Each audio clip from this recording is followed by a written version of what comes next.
Hi friends, welcome to SR Academy. Departmental exam question papers ஒவ்வொன்றா பார்த்துட்டு வரோம். இன்றைக்கி நம்ம பார்க்க போகிறது 065 இந்த கோடில் Tamil Nadu school education department administrative test paper 1 பார்க்க போகிறோம். இதில் 100 கேள்விகள் கேட்கப்பட்டிருக்கோம். 100 கேள்விகளும் அப்ஜெக்டிவ் டைப் கொஷின்ஸு. இந்த எக்ஸாமில் புக்ஸு நாட் அலவுடு. இதில் எது சம்மந்தமாக கேட்பாங்க அப்படின்னா higher secondary, teacher training and special schools இந்த டாபிக் சம்மந்தமாக கேள்விகள் கேட்கப்படும். பெரும்பாலும் இந்த எக்ஸாமில் ரிப்பீட்டட் கொஷின்ஸ் தான் வரும். புதுசாக கேள்விகள் கேட்க வாய்ப்பில்லை. ஏன்னா விதிமுறைகளும் நடைமுறைகளும் ஒன்றாகவே தான் இருக்குது. அதனால் ரிப்பீட்டட் கொஷின்ஸு போன ஒரு 5 அல்லது 6 வருஷத்து கொஷின் பேப்பர்ஸ் படித்தாலே போதும். அது அப்படியே கேள்விகளாக கேட்பாங்க. ஒரு அலுவலர் ஒரு ஆண்டில் அதிகபட்சமாக எத்தனை நாட்கள் ஈடுகட்டும் விடுப்பு பெற அனுமதிக்கப்படுவர்? 10 நாட்கள் அனுமதிக்கப்படுவர். ஈடுகட்டும் விடுப்பு அல்லது ஈடு செய்யும் விடுப்பு, காம்பன்சேஷன் லீவ் அப்படின்றது விடுமுறை நாளில் ஒரு அலுவலர் வேலை செஞ்சிருந்தா அந்த நாளுக்கு ஒரு ஈடு செய்யும் விடுப்பை அனுமதிக்கலாம். ஸோ ஒரு வருஷத்துக்கு 10 நாட்கள் மட்டுமே அவங்களால அனுபவிக்க முடியும். இதுவும் விடுமுறை அந்த வேலை செய்த நாள்லேருந்து 6 மாதத்துக்குள்ளே அனுபவிக்கணும். 2வது கேள்வி, மாவட்ட முதன்மை கல்வி அலுவலகத்தை ஆய்வு செய்யும் அதிகாரம் உள்ள அலுவலர். சிவாவிச ஆய்வு செய்யக்கூடியவர் இயக்குனர். 3, கல்வி மாவட்ட அளவில் உயர் மேல்நிலைப் பள்ளிகளில் இடைநிலை மற்றும் சிறப்பு ஆசிரியர்களை நியமனம் செய்யும் அதிகாரம் உள்ளவர். முதன்மை கல்வி அலுவலர்.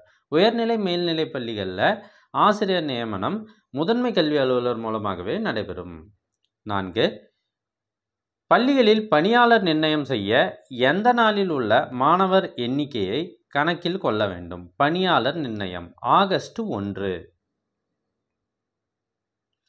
5, மாவட்ட அளவில் அனைத்து வகை ஆசிரியர்களையும் பொது மாறுதல் ஆணை செய்து வழங்கும் அதிகாரம் உள்ள அலுவலர். முதன்மை கல்வி அலுவலர். இது பார்த்தீங்கன்னா ஹைஸ்கூல் அண்ட் ஹையர் செகண்டரி ஸ்கூலுக்கு முதன்மை கல்வி அலுவலர் தான் கொடுப்பாங்க. நியமன மற்றும் ஊக்க ஊதியம் பெற தகுதியுடைய கல்வி தகுதி சான்றிதழ்களை ஓர் பார்வை அதிகாரமுடைய அலுவலர் எப்போது ஆய்வு செய்ய வேண்டும்? ஒவ்வொரு ஆண்டாய்வின் போதும். Every inspections. ஒவ்வொரு ஆண்டாய்வின் போதும் நம்ம சர்டிஃபிகேட்ஸை அதிகாரிகள் பார்ப்பதற்கு உரிமை உண்டு. 7வது கேள்வி, பணியில் சேர்ந்த பணியாளரின் பணியாளர் பதிவேடு எத்தனை நாளுக்குள் ஆரம்பித்திருக்க வேண்டும்?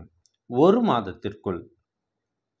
8, ஒரு அலுவலர் தனது துறையை சேர்ந்த பிற அலுவலர்களை தொடர்பு கொள்ளும் பொழுது எவ்வித முறையை பின்பற்ற வேண்டும்? மரியாதையான முறையில்தான் பின்பற்ற வேண்டும். 9, பள்ளி ஆசிரியர் அலுவலர்களின் பணப்பலன் பெற்று வழங்கப்பட்ட விவரங்கள் சார்ந்த பதிவேடு. பணப்பட்டுவாடா பதிவேடு. Acquittance register. 10, ஆய்வு அலுவலர் தனது பயணப்படி சார்பான பட்டியலை அடுத்த மாதத்தின் எந்த காலகட்டத்திற்குள் ஒப்படைக்க வேண்டும்? பயணப்படி டிராவலிங் அலவன்ஸ் அடுத்த மாதம் 15ஆம் தேதிக்குள் ஒப்படைக்க வேண்டும். 11, ஒரு மாவட்ட முதன்மை கல்வி அலுவலரின் பயணப்படி பட்டியலை அனுமதிக்கும் அலுவலர் இயக்குனர். சிஓவுக்கு டிஏபில் இயக்குனர் கொடுக்க வேண்டும். ஆய்வு அலுவலர் தனது பயண அறிக்கையை பிரதி மாதத்தில் எப்போது தயார் செய்ய வேண்டும்? பிரதி மாதம் 1 தேதி. அதாவது இந்த மாதம் எங்கெங்கெல்லாம் போவோம் அப்படின்றத டிஓ மற்றும் சிஓ என்ன பண்ணுவாங்க? 1ஆம் தேதியே பிளான் போட்டு அனுப்பிடுவாங்க. 13, குறுவட்ட மாவட்ட மண்டல அளவிலான விளையாட்டுப் போட்டிகளை நடத்திட அதிகாரம் உள்ளவர். மண்டல உடற்கல்வி ஆய்வாளர் RIPE. சர்வ சிக்ஷா அபியான் திட்டத்தின் நோக்கம் அனைவருக்கும் கல்வி. எளிமையான கேள்வி. இணை இயக்குனர் மற்றும் முதன்மை கல்வி அலுவலரின் சுய விவரங்களை பராமரிக்கும் அதிகாரி இயக்குனர். புதிய பள்ளி ஆரம்பிக்க அல்லது கூடுதல் வகுப்பு துவங்க ஆய்வு அலுவலர் வசம் பூர்த்தி செய்யப்பட்ட விண்ணப்பங்கள் சமர்ப்பிக்க வேண்டிய கால வரையறை டிசம்பர் 31. அரசு நிதியுதவி பெறும் பள்ளிகளின் துவக்க அங்கீகாரம் எத்தனை ஆண்டுகளுக்கு செல்லுபடி ஆகும்? 3 ஆண்டுகள். கட்டிட உறுதிச்சான்று வழங்க தகுதியுடைய பொறியாளர்.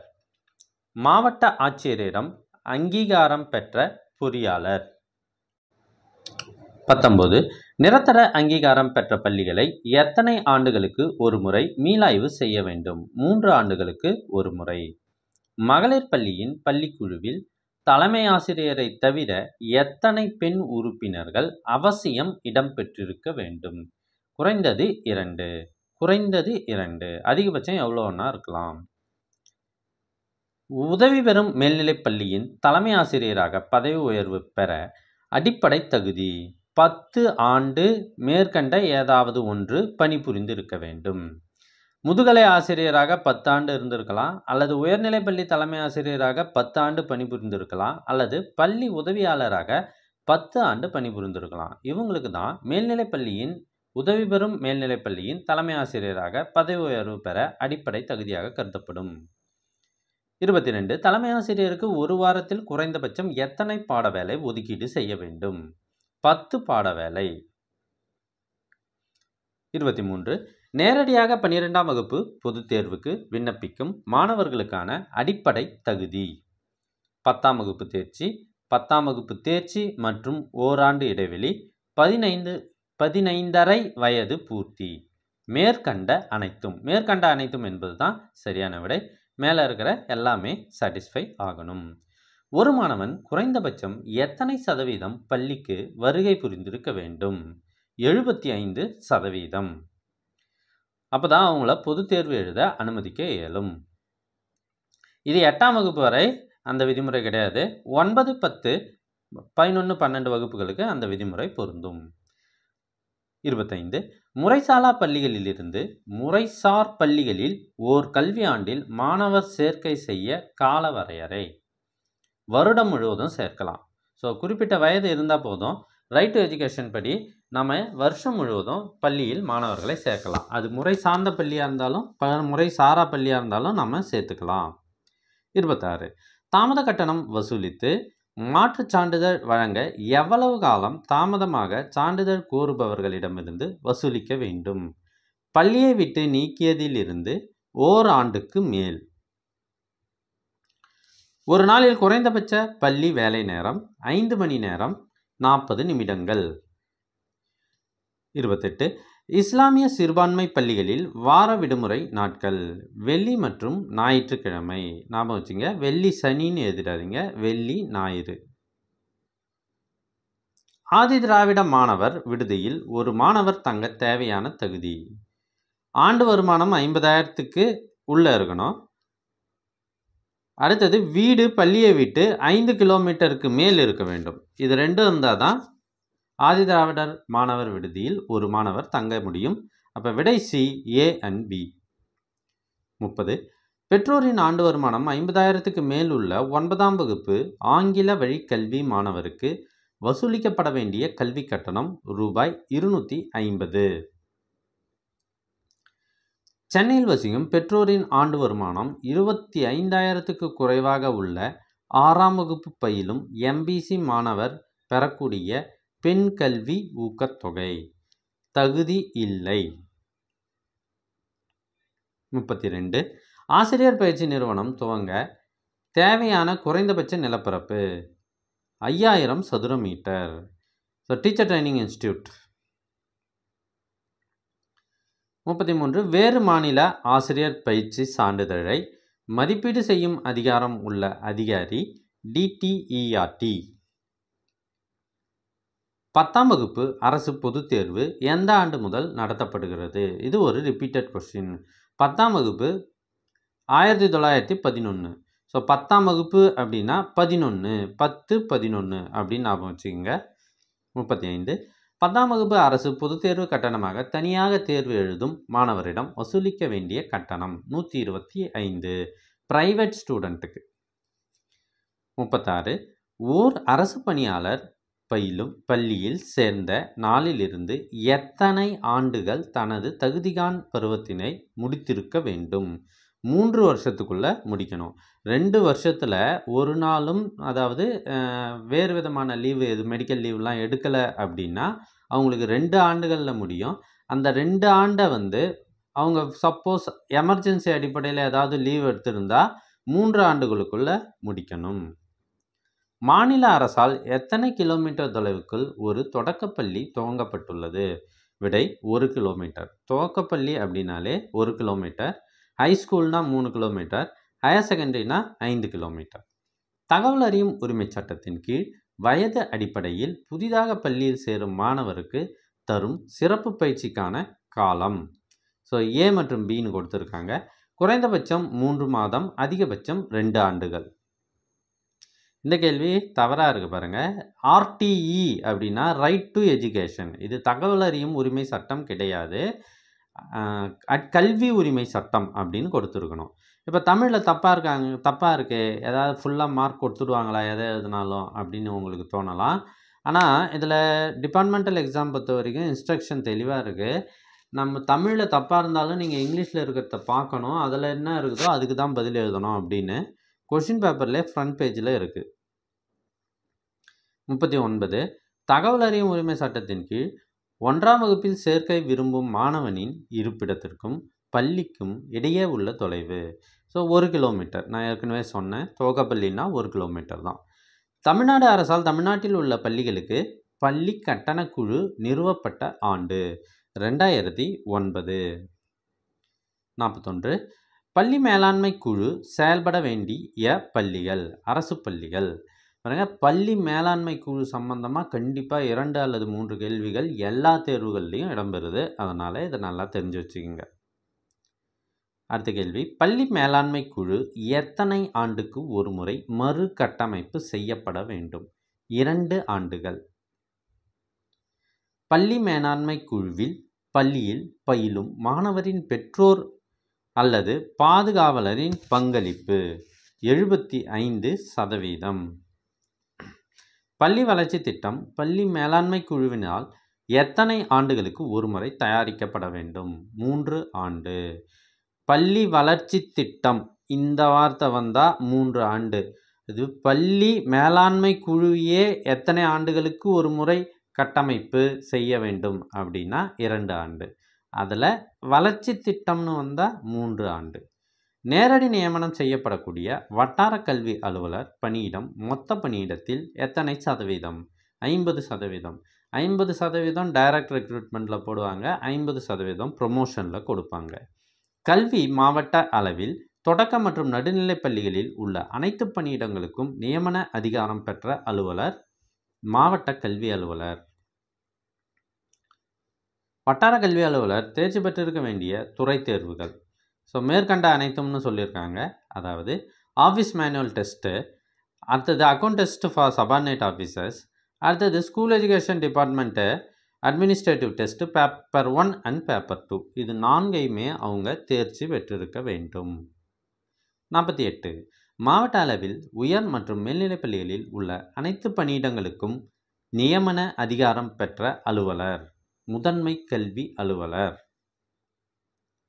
கல்வி மாவட்ட அளவில் தொடக்க பள்ளிகளில் உள்ள அனைத்து பணியிடங்களுக்கும் பணியிட மாறுதல் தர அதிகாரம் பெற்றவர். தொடக்க பள்ளியில் டிரான்ஸ்ஃபர் அத்தாரிட்டி யார் அப்படின்னு பார்த்தீங்கன்னா மாவட்ட கல்வி அலுவலர். ஒரு தொடக்க பள்ளியை ஆரம்பிக்க அனுமதிக்கும் அதிகாரி, அது தொடக்க கல்வி இயக்குனரால் மட்டுமே முடியும்.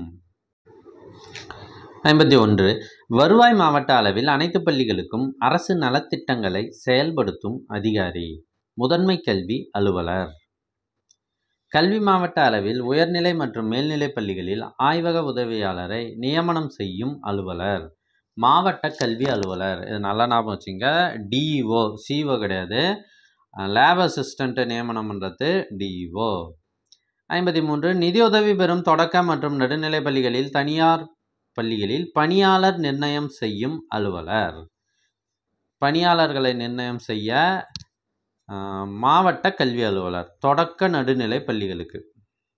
உயர் மற்றும் மேல்நிலை பள்ளிகளில் பணிபுரியும் பதிவரை எழுத்தர் ரெக்கார்ட் கிளர்க்கு தகுதிகான் பருவம் ஆணை வழங்கும் அலுவலர் மாவட்ட கல்வி அலுவலர். ஸோ ஸோ தகுதிகான் பருவம் உயர்நிலை மேல்நிலைப் பள்ளிகளுக்கு பட்டதாரி ஆசிரியர்களுக்கு கூட இப்போது மாவட்ட கல்வி அலுவலர் வழங்கலாம்னு கடைசியாக சொல்லிட்டாங்க. ஸோ பிஜி அசிஸ்டண்ட்டுக்கு சிஇஓ கிட்ட போகணும். இப்போ அதே மாதிரி பதிவரை அழுத்தர், அதுக்கு கீழே பட்டதாரி ஆசிரியர்களுக்கு கீழே இருக்கிற அனைத்து பதவிகளுக்குமே மாவட்ட கல்வி அலுவலர் தான் கொடுக்க போகிறார். தனியார் பள்ளி அங்கீகாரம் புதுப்பித்தலுக்கு விண்ணப்பம் யார் மூலம் விண்ணப்பிக்க வேண்டும்? தாளாளர் அல்லது செயலாளர்? பள்ளிக்குழு எத்தனை ஆண்டுகளுக்கு ஒரு முறை மாற்றி அமைக்கப்பட வேண்டும்? பள்ளி குழு வேற, பள்ளி மேலாண்மை குழு வேற. இது ஸ்கூல் கமிட்டின்னு சொல்லுவாங்க. இதுக்கு முன்னாடி பார்த்தது school management and development committee. So இது 3 ஆண்டுகளுக்கு ஒரு முறை. பள்ளி குழுனா 3 ஆண்டு, பள்ளி மேலாண்மை குழுனா 2 ஆண்டு.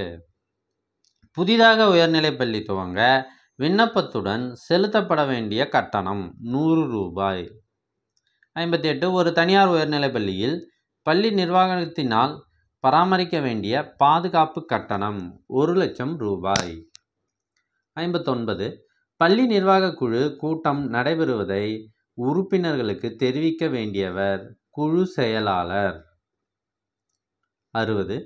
பள்ளிக்குழு கூட்டம் நடைபெறுவதை குறைந்தபட்சம் எத்தனை நாட்களுக்கு முன்னர் தெரிவிக்க வேண்டும்? 1 வாரம். பள்ளிக்குழுவில் உறுப்பினராக தகுதியற்றவர்கள்: முதிரா வயதினர், மனநலம் பாதிக்கப்பட்டோர், கடன் சுமையால் நொடித்தவர், மேற்கூறிய அனைவரும். 62. பள்ளிக்குழு தலைமையை மாற்றம் செய்ய வேண்டுமெனில் எந்த அலுவலரிடம் முன் அனுமதி பெற வேண்டும்? டிஓ, மாவட்ட கல்வி அலுவலர். 63. பள்ளி கல்விக் குழுவில் எடுக்கப்பட்ட தீர்மானங்கள் செயலர் மூலம் எத்தனை நாட்களுக்குள் அலுவலகத்துக்கு தெரியப்படுத்த வேண்டும்? 15 நாட்கள். 64. தனியார் தொடக்கப்பள்ளியை மூட வேண்டுமெனில் சம்பந்தப்பட்ட அதிகாரிக்கு எத்தனை நாட்களுக்கு முன்னர் தெரிவிக்க வேண்டும்? 6 மாதங்கள். தனியார் உயர்நிலைப் பள்ளியின் சொத்துக்களை மாற்றம் செய்ய வேண்டுமெனில் யாரிடம் அனுமதி பெற வேண்டும்? முதன்மை கல்வி அலுவலர். சொத்துக்கள் மாற்றம் முதன்மை கல்வி அலுவலர். தனியார் உயர்நிலைப் பள்ளியை தணிக்கை செய்யும் அலுவலர், ஆடிட்டிங் பண்ணுறது யாருன்னா டிபார்ட்மெண்டல் ஆடிட்டர்ஸ், துறை தணிக்கையாளர். தனியார் பள்ளியில் சம்பள பட்டியலில் யாரிடம் கையொப்பம் பெற்று மாவட்ட கல்வி அலுவலகத்தின் பட்டியலை சமர்ப்பிக்க வேண்டும்? தலைமை ஆசிரியர் மற்றும் செயலாளர் 2 பேர்கிட்டையும் கையொப்பம் பெற வேண்டும். 68. உடற்கல்வி ஆசிரியர் படி 2 கிரேட் 2 பணியிடத்திற்கான கல்வி தகுதி SSLC with BPEd. SSLC with BPEd. தனியார் உயர்நிலை பள்ளி தலைமை ஆசிரியராக பணிபுரிய பட்டதாரி ஆசிரியராக குறைந்தபட்ச பணி அனுபவம் உயர்நிலை பள்ளிக்கு 5 ஆண்டுகள். சிறப்பு உயர்நிலை பள்ளி தலைமை ஆசிரியராக பணிபுரிய குறைந்தபட்ச பணி அனுபவம் தேவையில்லை. அது என்ன சார் சிறப்பு உயர்நிலை பள்ளினா? Special schools like deaf and dumb blind. So இப்போ புரிஞ்சுட்டு இருக்கோம். அதில் பணி அனுபவம் எதுவும் தேவையில்லை. இளநிலை உதவியாளராக பணிபுரிய குறைந்தபட்ச கல்வி தகுதி SSLC with TNPSC exam. So இளநிலை உதவியாளர்னா ஜூனியர் அசிஸ்டண்ட்டு. அவங்க எஸ்எஸ்எல்சி மற்றும் டிஎன்பிஎஸ்சி எக்ஸாம் பாஸ் பண்ணியிருந்தால் போதும், அவங்க வேலைக்கு வந்துடுவாங்க. அடுத்து 72. நேரடி நியமனம் செய்யப்படும் மாவட்ட கல்வி அலுவலர் பணியிடத்தில் தனியார் பள்ளி ஆசிரியர்களுக்கான ஒதுக்கீடு. ஸோ நேரடியாக டிஓ அப்பாயின்மெண்ட் பண்ணுறாங்க. அதில் தனியார் பள்ளிகளில் படிக்கிறவங்களுக்கு, வேலை செய்கிறவங்களுக்கு 5% கொடுக்கப்படும். 73. மேல்நிலை பள்ளிகளில் பட்டதாரி ஆசிரியராக நியமனம் செய்ய வயது வரம்பு இல்லை. ஸோ அதிகபட்சம் பார்த்திங்கன்னா 60 வயது வரை செஞ்சுக்கலாம். 60 வயது ரிட்டைர்மெண்ட்டு வயது. ஸோ அவங்க எலிஜிபிலிட்டி இருந்தால் எப்போ வேணால் அவங்களுக்கு நம்ம என்ன பண்ணலாம், அப்பாயின்மெண்ட் போட்டுருவாங்க. 74. திறந்த நிலை பல்கலைக்கழகத்தில் பட்டம் பெற்றவர்கள் பள்ளிக்கல்வித்துறையில் நியமனம் பெற தகுதி உடையவரா? ஆம். ஸோ ஓப்பன் யூனிவர்சிட்டியில் படிச்சிருந்தாலும் அவங்களுக்கு நியமனம் கொடுக்கலாம். ஓப்பன் யூனிவர்சிட்டியில் படிச்சிருந்தாலும் அவங்க முறையான கல்வியில் படிச்சிருக்கணும். 10th 12th மற்றும் அந்த வரிசை முறைப்படி படிச்சிருக்கணும். நேராக போய் எம்எஸ்சி படிச்சுட்டு எம்எட் படிச்சுட்டு பிஎட் படிச்சுட்டு அவங்களுக்கு வேலை வாய்ப்பு கிடைக்காது. மேல்நிலை +2 பயிலாமல் திறந்தவெளி பல்கலைக்கழகத்தில் இளநிலை பட்டம் மற்றும் பிஎட் பயின்ற இடைநிலை ஆசிரியர் பதவி உயர்வு பெற தகுதி உடையவரா? இங்கே விடை எஸ்ன்னு கொடுத்துருக்காங்க. ஆனால் அப்படி இல்லை, பொருந்தாது. அவங்களுக்கு இல்லை, நேரடியாக படித்த 10வது 12வது படிக்காமல் நேரடியாக ஓப்பன் யூனிவர்சிட்டியில் படித்தா அவங்களுக்கு ப்ரொமோஷன் கொடுப்பதில்லை. 76 ஆசிரியர் தகுதி தேர்வு எதன் வழிகாட்டுதலின் அடிப்படையில் நடத்தப்படுகிறது? NCTE, அதாவது national council for teacher education. 77 TET தகுதி தேர்வில் கேட்கப்படும் 150 வினாக்களில் குழந்தைகள் வளர்ச்சி மற்றும் கற்பித்தல் பகுதியில் கேட்கப்படும் வினாக்களின் எண்ணிக்கை. குழந்தைகள் வளர்ச்சி மற்றும் கற்பித்தல், சைல்டு டெவலப்மெண்ட் அண்ட் பீடாகாஜி அப்படின்னு சொல்லுவாங்க. இது சைக்காலஜின்னு நம்ம சொல்லுவோம் இல்லையா, அதுதான். இதில் 30 கேள்விகள் கேட்கப்பட்டிருக்கும். இந்த கேள்விகள்லாம் நல்லா தெளிவாக தெரிஞ்சுக்கங்க. தமிழ் டெட் எக்ஸாமை பொறுத்த வரைக்கும் தமிழில் ஒரு 30 கேள்வி, இங்கிலீஷ் 30 கேள்வி, சைக்காலஜி 30 கேள்வி, அப்புறம் மேத்ஸ் 30, சயின்ஸ் 30. அதுவே ஆப்ஷன் ஹிஸ்ட்ரி கொடுத்துருந்தா, சோஷியல் சயின்ஸ் கொடுத்துருந்தா அதுக்கு 60 கேள்விகள் கேட்பாங்க. 78 ஆசிரியர் தகுதி தேர்வில் தேர்ச்சி பெற தேவையான தேர்ச்சி சதவீதம் 60%. பொதுவாக தேவையான தேர்ச்சி சதவீதம் அப்படின்னு கேட்டால் 60%. இதுவே பிசி, எம்பிசி, எஸ்சி, எஸ்டி அப்படின்னு கேட்டிருந்தா அவங்களுக்கு தளர்வு கொடுக்கப்பட்டுள்ளது. அவங்க 55% எடுத்தாலே போதுமானது. 79 ஆசிரியர் தகுதி தேர்வு 1 மற்றும் 2 தமிழ் மற்றும் ஆங்கிலத்தில் கேட்கப்படும் வினாக்களின் எண்ணிக்கை. இப்போ தான் சொன்னேன், தமிழில் 30 கேள்வி கேட்பாங்க, ஆங்கிலத்தில் 30 கேட்பாங்க, மொத்தமாக 60. ஸோ டிஇடி சம்மந்தமாக கேள்விகள் கேட்கப்படுகிறது, அதை நல்லா படிச்சுக்குங்க. 80 மாவட்ட கல்வி அலுவலரின் வருடாந்திர மந்தன அறிக்கையை வழங்கும் அலுவலர். கான்ஃபிடென்ஷியல் ரிப்போர்ட் முதன்மை கல்வி அலுவலர். 81 இலவச கல்வி உரிமை சட்டத்தின் அடிப்படையில் 25% இடஒதுக்கீட்டை மாவட்ட அளவில் உறுதி செய்யும் அலுவலர் முதன்மை கல்வி அலுவலர். 82 உயர்நிலை மேல்நிலை பள்ளி தலைமை ஆசிரியர்களின் தகுதிகாண் பருவத்தினை உறுதி செய்யும் அலுவலர் முதன்மை கல்வி அலுவலர். பள்ளி தலைமை ஆசிரியரின் தகுதிகாண் பருவம் முதன்மை கல்வி அலுவலர். அதுவே உயர்நிலை பள்ளி பட்டதாரி ஆசிரியரின் தகுதிகாண் பருவம் டிஇஓ மாவட்ட கல்வி அலுவலர். ஆரம்பிக்கப்பட்ட ஆண்டு 2009. உடல் ஊனமுற்ற பணியாளருக்கு வழங்கப்படும் வாகன போக்குவரத்து படி 2500. முறைசாரா கல்வியில் கல்வி எவ்வயதினருக்கு பொருந்தும்? 15 முதல் 35. அலுவலக வருடாந்திர ஆண்டு எந்த மாதத்திலிருந்து துவங்கும்? ஜனவரி. ஸோ அந்த நாக்காயன் போடுறது ஜனவரியிலேருந்து தான் 1, 2ன்னு போடணும். அதுதான் இங்கே சொல்கிறாங்க. அலுவலக வருடாந்திர ஆண்டு. பொது வைப்பு நிதியிலிருந்து இறுதியாக கணக்கினை முடிக்க பணி ஓய்வு பெறுவதற்கு எத்தனை மாதத்திற்கு முன்னர் விண்ணப்பிக்க வேண்டும்? ஸோ ரிட்டையர்மெண்ட் டைமில் 1 வருஷம் 12 மாதங்கள் முன்னாடியே நம்ம அதை விண்ணப்பிக்க வேண்டும். General provident fund final withdrawal. 88 முறைசாரா கல்வியில் கல்வி பயிலும் இடம் பின்வருவனவற்றுள் ஒன்றாக அழைக்கப்படுகிறது. ப்ரோராக். இது ப்ரேராக் அப்படின்னு ஞாபகம் வச்சுங்க. ப்ரேராக். தமிழ்நாட்டில் மேல்நிலைப்பள்ளி ஆரம்பிக்கப்பட்ட ஆண்டு 1978 to 79. அதற்கு முன்னர் பியூசி என்று தான் இருந்தது. மேல்நிலைப்பள்ளி 78-79 கல்வி ஆண்டில் தான் ஆரம்பிக்கப்பட்டது. மேல்நிலைப்பள்ளிகளில் உதவி தலைமை ஆசிரியர் பதவிக்கு தேவையான குறைந்தபட்ச மாணவர் எண்ணிக்கை 750. ஒரு மேல்நிலைப்பள்ளி இருக்குன்னா ஏஹெச்எம் போஸ்ட் இருக்கணும் அப்படின்னா 750 மாணவர்களாவது அங்கே இருக்கணும். ஸோ 750 மாணவர்கள் இல்லாத இடத்துலையும் நம்ம ஏஹெச்எம்னு சொல்லிக்கிறோம். ஆக்சுவலாக ஏஹெச்எம்னு ஒரு போஸ்ட் அங்கே கிடையாது. மேல்நிலை பொதுத் தேர்வில் தோல்வியுறும் மாணவர்களுக்காக உடனடி சிறப்பு பொதுத் தேர்வு இம்மாதங்களில் நடத்தப்படுகிறது. ஜூன், ஜூலை.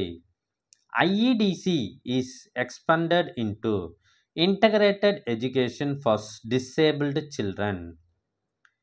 IEDSS என்ற குறியீடு பின்வருவனவற்றுள் ஒன்றின் சுருக்கமாகும். Inclusive Education for Disabled at Secondary Stage. தற்காலிக பணியாளர் மற்றும் தகுதியான் பருவத்தினருக்கு தற்செயல் விடுப்பு கீழ்கண்டவைகளில் ஒன்றன்படி வழங்க வேண்டும். மாதம் ஒன்றுக்கு ஒரு நாள். 95. பதவி உயர்வுக்கான தேர்ந்தோர் பட்டியல் கீழ்கண்ட விதிகளில் ஒன்றன்படி தயாரிக்கப்படுகிறது. தமிழ்நாடு மாநிலம் மற்றும் சார்நிலை பணி விதி 4. ஸோ அடுத்த கேள்வி பார்க்கறதுக்கு முன்னாடி உங்களுக்கு இதற்கு முன்னர் நடைபெற்ற previous year questions 5 question papers ஆகுது PDF ஃபார்மில் வேணும் அப்படின்னா ஸ்க்ரீனில் தெரிகிற இந்த நம்பருக்கு கால் பண்ணி கேளுங்க அல்லது வாட்ஸ்அப் பண்ணுங்கள். ஸோ 9486816865. ஸோ ரைட் சைடு பாட்டமில் இருக்குது. 98. அனைவருக்கும் இடைநிலை கல்வி இயக்கம் தமிழ்நாடு இவருடைய அதிகார வரம்பின் கீழ் செய்யப்படுகிறது. பள்ளிக்கல்வி இயக்குனர். ஆசிரியர் பயிற்சி பள்ளியில் அனுமதிக்கப்பட்ட மாணவர் டேஷ் நாட்களுக்கு தகுதிகான் பருவத்தை முடிப்பார். 50 நாட்கள்.